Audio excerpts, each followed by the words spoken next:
Good evening and welcome to Blueprint Explosive Exclusive. I am Madhavdas G. Viewers, ahead of RSS Chief Mohan Bhagwat's US visit for the Universal Oneness celebrations in New York on August 29th, the United States Advisory Body on Religious Freedom has called for sanctions against the RSS and urged the Trump administration to deny its leaders diplomatic courtesies or high-level meetings. USCIRF claims that RSS attacks minorities in India. Naturally, this has sparked off a major controversy, with the opposition taking on the BJP and the VHP as well as the RSS. Listen in. Canada did it, now US is, and they should answer. But I doubt that PM Modi has guts to answer, and Bhagwat Ji has guts to answer. And of course, what America does, it has a global impact. मैं उसी तरह से देखता हूं जैसे राहुल गांधी को सरोज के एजेंडे पर काम करते हैं। ये लोग उसी एजेंडे वाले हैं जो भारत के सांस्कृतिक धरोहर को संजोग करके रखने वाले हैं। उन पर ये अटैक है। Now, this is not the first time that the USCRF has targeted Indian entities. Let's remind you about their antecedents. USCRF Chair Asif Mahmood has claimed that over 200 million Indian Muslims were living in precarious conditions and feared for their safety. He has also raised concerns over Rohingyas allegedly living in dire conditions in India. These are some of the claims that have been made by him. But let's expose the reality of the USCRF and tell you why they have selectively targeted India on multiple occasions. Who really is this USCRF chair, Asif Mahmood? Mahmood was born in Khania in Pakistan, later moved to the United States and settled in California. He's a Pakistani-American doc turned US activist. He's run for the Congress in the past on a Democratic ticket and is a newly appointed USCIRF commissioner. He took reins in July 2026 as well. Let's also tell you what the USCIRF had said regarding the killing of Nijjar as well as the US court order. Now, the USCRF has even gone on to contradict from its DOJ order of the United States itself. They've gone on to allege Indian nexus in Nijjar's murder, labeled the plot as transnational repression, accusing India of targeting diaspora activists and urging the US to designate India as CPC, called for sanctions against Indian agencies and highlighted state reliance on its own proxy network. But viewers, Times now has accessed the US court indictment order that nailed Lawrence Bishnoi and Goldie Brar for assassinating Hardeep Singh Nijjar. Let's tell you what this indictment says. Specifically, they've talked about Bishnoi and Brar, the ones who ordered Nijjar's assassination. They've also gone on to specifically state that there's no role of the Indian government found in the probe so far. They further added that Goldie Brar co-directed the murder operation. He facilitated cross-border murder for hire and that Bishnoi smuggled phones used inside prison, further saying that actions charged under the RICO enterprise. Now, this is specifically stated in the DOJ's federal court indictment. Let's quickly take this across to Bhavtosh, who's joining us for more on this. Bhavtosh, with these kind of revelations coming in, there are serious questions about the credibility of the USCRF itself when they've not even looked very closely at what their own courts are saying. Yes, Madhav. In fact, India time and again has fact-checked Asif Mahmood, but it is the fact-checking that has been done by Department of Justice that needs to be highlighted and this information needs to be spread. Now, in December 2023, US ICRF had said that there is a transnational extrajudicial killing that has been carried out by India, not only in US for murder for hire plot, but also the killing of Hardeep Singh Nijjar that has been carried out by Indian agents hired by Indian state. But we all remember that in June itself, Department of Justice unsealed the indictment order of 2 Indian gangsters, including that of Lawrence Bishnoi. And Lawrence Bishnoi indictment order specifically mentioned one thing, that it was Lawrence Bishnoi and his members or his gang members that ordered the killing of designated terrorist Hardeep Singh Nijjar. Post that, even the Canadian RCMP chief has also said that there is no iota of evidence against Indian government, and Indian government had also said that time and again since September 2023, when Justin Trudeau had leveled very serious charges against Indian government, we have been telling them, give us evidence that that there is murder for hire plot and also killing of designated terrorist Hardeep Singh Nijjar, but nothing has been brought before. But as far as Asif Mahmood is concerned, he has leveled very serious charges against India time and again. But Yes. this fact-checking that has been done by Department of Justice clearly shows that he is a biased person.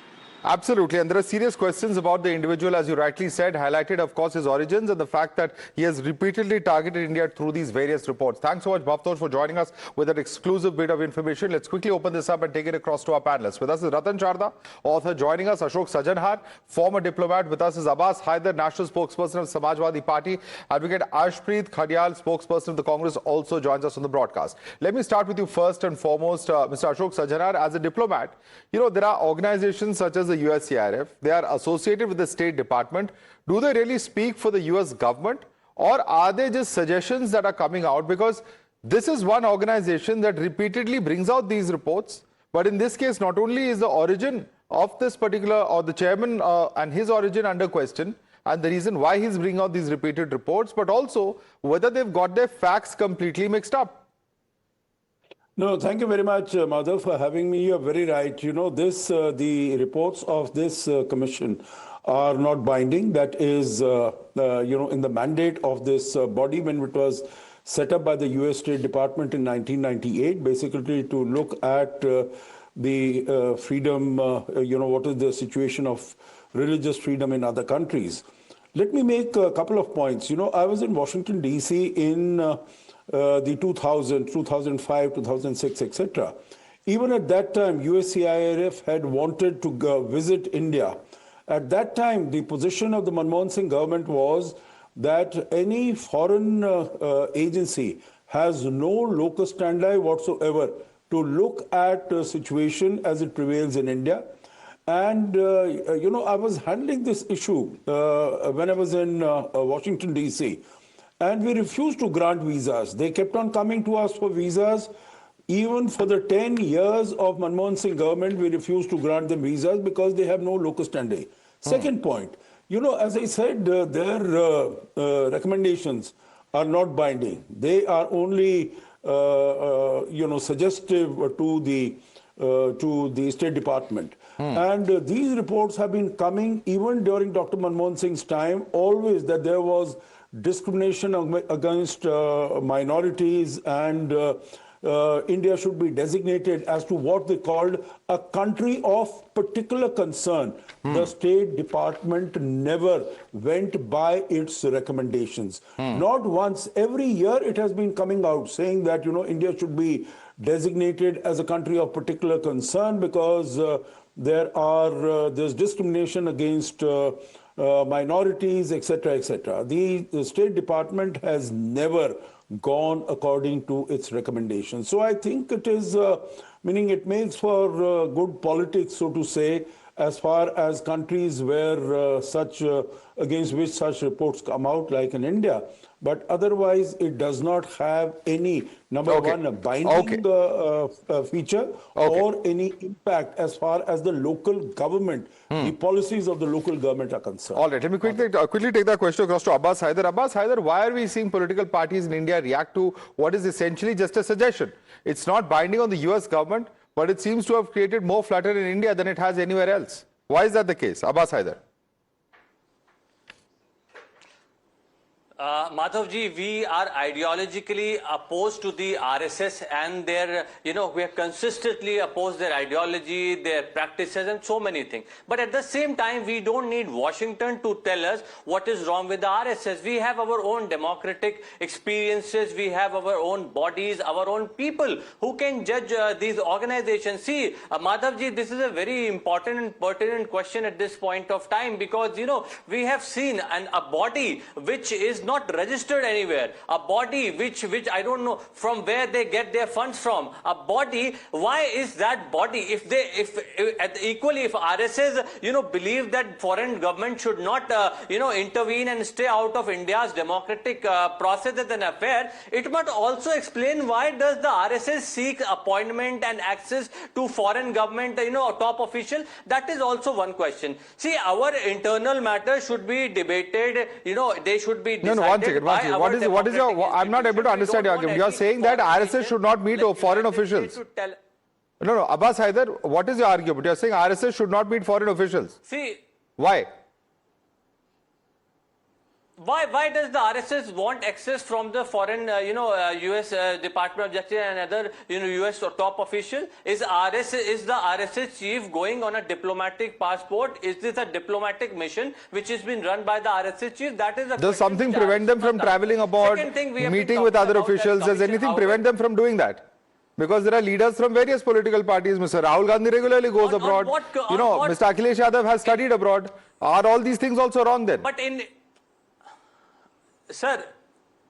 Sir, these are political parties which are registered by the Election Commission of India. Where is the RSS registered? In what capacity is RSS seeking appointment from US official? That is one thing. And why, similarly, when Antony Blinken said a similar thing about India, we opposed that statement as well. We don't want any statement from foreign diplomat or foreign head of the state or, against our country. We don't want them to dictate where we are going to buy our oil, what we are going to do in the domestic policies of our country, because these things should be decided here in India, inside the parliament, and let us debate and dissent. We oppose the ideology of the RSS, we oppose the functioning of the RSS. Okay, let me take your questions and concerns across to Mr. Ratan Sharda. Mr. Ratan Sharda, while Abbas got your point, let others also come in. Ashpreet has also not come in. Let Ratan Sharda come in first. The question that is being raised is that while they don't agree with what the USCRF has done, we don't need advice on how to run our domestic affairs.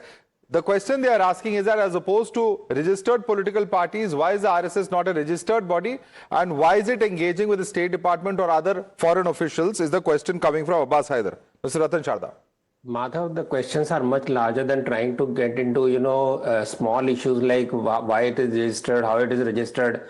Its registration as body of individuals has been accepted by Supreme Court, and its financing has all been checked by income tax body, and they have been given the right kind of advice. So if income tax has no problem, your government had no problem, Congress had no problem, and every court suggested that RSS is a body of individuals, so it is an official registration. That is one point. He is saying, why are these people meeting Mohan Bhagwat? Sergio Gore came to India and he has met all the opposition parties. Rahul Gandhi has met Chinese Communist Party. Then you have Communist Party meeting Chinese officials. So these kind of meetings between different organizations do happen. And for all I know, when Akhilesh goes to USA, he will also be met by the US officials. What is wrong with that? Are you doing something illegal? No. And you talked about this Asif Mahmood. I would just like to add that he still has very strong connection with Pakistani political parties. He visits Pakistan regularly. He gets briefed from them. And this particular group of Islamist organizations, they had collected, they have a front called Burma Task Force. They collected money in the name of Rohingyas and Uyghurs and paid $267,000 US to a lobby firm called FGR to blacklist India by USCIRF, the body we are talking about. This body is not something that is happening now. The body in 2007 started talking of street riots. 2009 to 12, for the first time, it put India on the watch list during UPA. Right. And then in 2019, they moved to the idea of street violence to institutional capturing, secularization and all those things. 2023 makes it country of particular concern. They don't have any problem with other countries where things are going wrong. Okay. And then finally in 2026, just imagine it is trying to sanction RA and W, and it is trying to sanction RSS. On what grounds? There is no clarity. So this is a continuous narrative. It is something that happened today. And more importantly, what are these Pakistanis doing? This Pakistan is a front who never spoke against POJK violation, who never spoke against Yes. Pakistan. No. Let me get my response. You've made many points there, Mr. Sharda. I want the Congress to respond to that. Ashpreet Khadial, it's one thing that you oppose the RSS and the BJP politically. When a foreign body is coming out and saying that, you should ban the RNAW, that is something that even your government was in power. You were running the external intelligence agency. Are we going to sit down and allow such commentary to take place? Thank you, Madhav, for the question. I'd request 60 seconds uninterrupted. First and foremost, the Bharatiya Janata Party a few days ago was appreciating what the US was saying about our election system, what they were saying about the CEC, etc., etc. Now, if the Bharatiya Janata Party were to welcome this statement, they'll be exposed. And if the Bharatiya Janata Party were to dismiss this statement, it will reek of double standards. Number two, my request to the Bharatiya Janata Party is, I want them to please answer this one specific thing, what the USCIRF chair has said. He said that Mr. Modi is an RSS member and its subgroups have perpetrated attacks on religious minorities. Number two, the advocacy group Hindus for Human Rights, it has categorically said that Mr. Mohan Bhagwat's visit cannot be separated from RSS's networks violence against minorities. The USCRF Commissioner Jean Mills said 1 minute is over. No, it's not over. Just 10 more seconds, please, madam. 10 more 10 seconds. Conclude your point. Please. USCIRF Commissioner Jean Mills said RSS, even if affiliated with the Indian government, should not be honored, should not be extended diplomatic courtesy. My request to the Bharatiya Janata Party is the world Mr. Khadial, now let me come in now. Do you really need the USCRF to tell you that Mr. Modi is a member of the RSS? Is that something that is news to you? You did not know this earlier, Ashpreet? You needed the USCRF report to tell you that Mr. Modi is a member of the RSS or has served as a pracharak? You did not know this earlier? Did I say that? No, you're citing this. You just cited that in your argument and you're explaining, asking the BJP for an explanation. My simple question is this. You may have political opposition. Your questions can be. Mr. Sharda is here. He will answer your questions for the RSS. But my simple question to you is, why are we hyping up the report of a person who's a known Pakistani-American individual and who's known to be an India beta? Why are we falling for that trap? Number one, I referred to the USCIRF. Number two, US has been allowed so much say, so much authority by the BJP government itself.